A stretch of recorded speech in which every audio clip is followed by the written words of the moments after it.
What is up, YouTube? In today's video, it's going to be a special one. The channel has gotten its very first sponsorship from this lovely company right here, Auxito, and they make high quality LED bulbs. They reached out to me on one of my YouTube videos asking if they could send me a pair of high quality, high beam LED lights for my 2019 Honda Civic Si. And of course I was like, well, heck yeah. So in today's video, I'm going to be showing you a comparison of my current LED high beam bulbs, which are just some generic ones I ordered off of Amazon a few years ago. And then I'm going to show you the installation process of installing these. It's going to be fairly simple.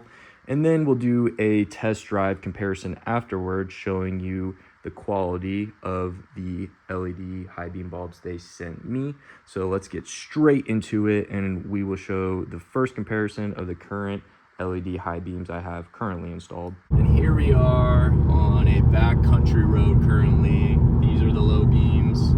This is how we're looking with the high beams for a comparison.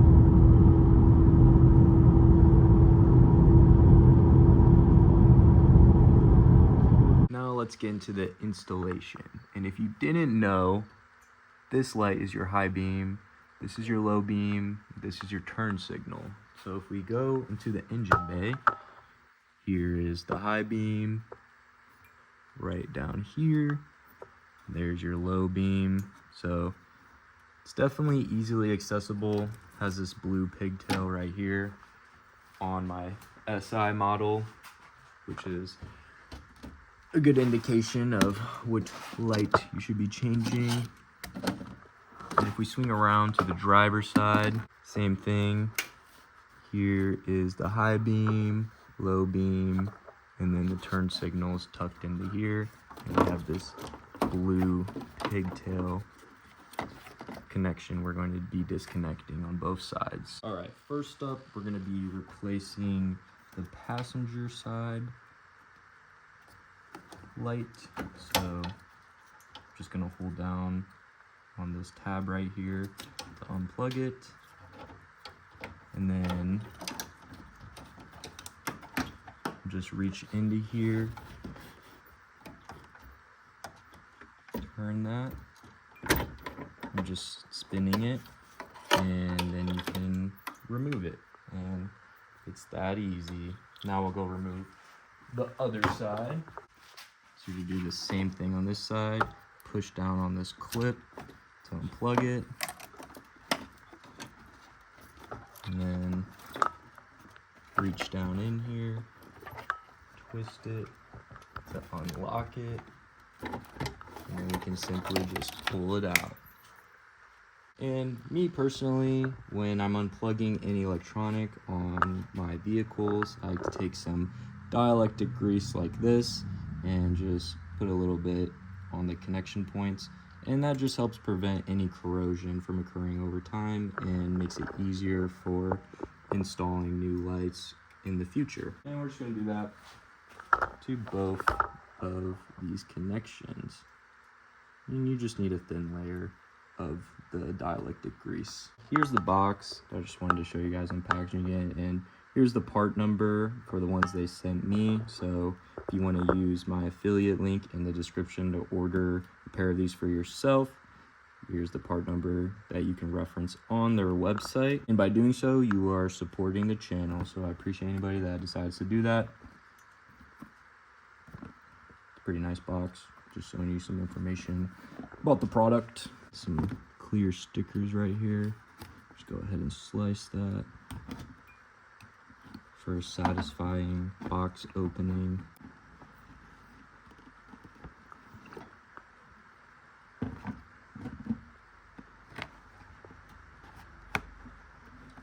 Here's the new lights, and it's a good idea not to touch the lights themselves, the ends that project the lighting, just because the oil from your hands can obscure the lighting or damage it potentially. I think it might affect halogen bulbs more than LEDs, but still good to take the precaution.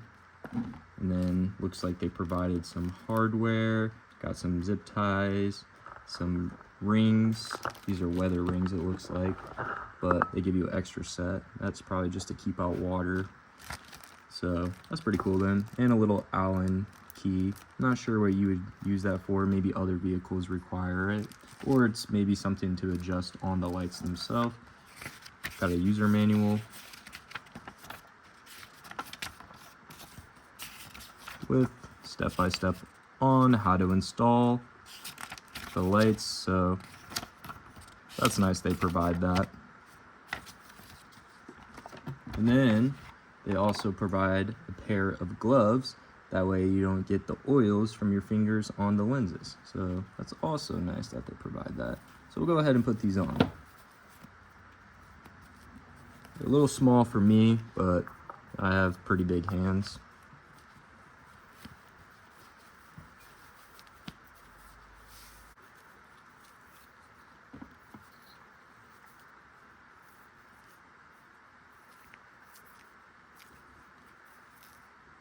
We're gonna go ahead and install the passenger side first. You can see the hole right there, and you can see these little cutouts. And basically, when you're screwing in your light, you want it to match with these, and then you slide it in, and then you can turn it to lock it into place. So, I'm just gonna carefully install this. Try not to get any dirt on the brand new lights.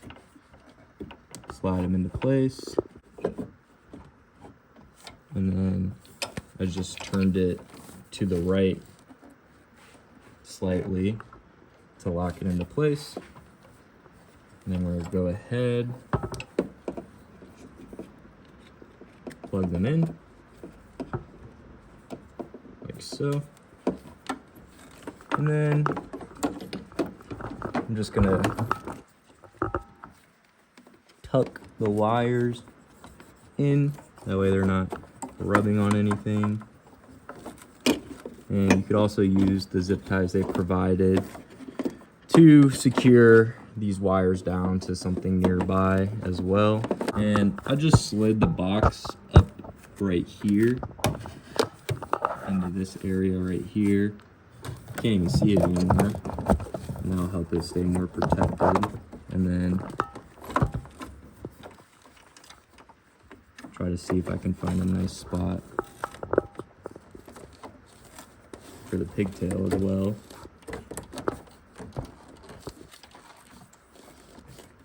Probably just have it pushed up like that. So I just push the box up underneath this radiator support, and then I also have the pigtail kind of pressed against this fan shroud and the radiator support. And then that way the wires aren't loose, smacking into things or vibrating or just jiggling all loose like. It's nice and flush.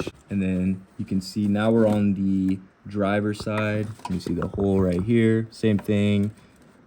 Has these little cutouts. And we're just going to be locking in these studs into those. So just try to carefully slide it in without touching it on anything. Get her in, spin it to the right a little bit. Probably just heard it click into place. We'll go ahead,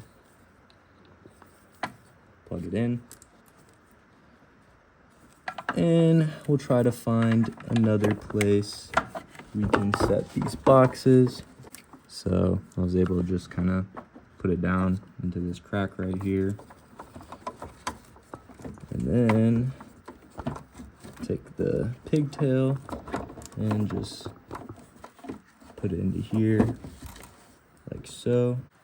As you can see, just got the pigtail pushed into the fan shroud right here, so I'll be wiggling around all loose. And then I just set the box down in here.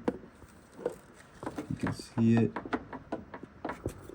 Oh, this wire is kind of covering it, but everything's looking nice and flush, and we shouldn't be having anything jiggling around. So just like that's pretty good. And that's it. That's how easy it is to install the Auxito high beam LED lights. Now we're just gonna shut the hood and go for the test drive to see how well these bad boys are work. Now we're going for the test drive. It is raining now, so if these work better, I feel like that's just a testament of how much better they are because of the rain. So let's flick them on. Oh, yeah, that's definitely a noticeable difference. It might be hard to tell on camera. I just make my videos with an iPhone, but I can just instantly tell. It's definitely a wider light spread, and it's definitely a little bit further, but I definitely like that it has a wider coverage, so I can see on the side of the road more for deer or animals or other road hazards. Here's just another camera angle to give you guys a better perspective, but yeah, I'm not even just saying it just because they sponsored the video. I do genuinely believe these are better, higher quality LEDs. So definitely appreciative of sponsoring this video and sending me the lights to test out and show you guys the comparison. Thanks to Auxito for the sponsorship. And if you guys are looking for a new pair of high quality LED lights, check out their website. Use the link in the description and get yourself some new high quality LED lights. Alright guys, if this video helps you out, like, comment, and subscribe, and comment below any questions you might have or useful advice you'd like to share. Alright, peace out guys.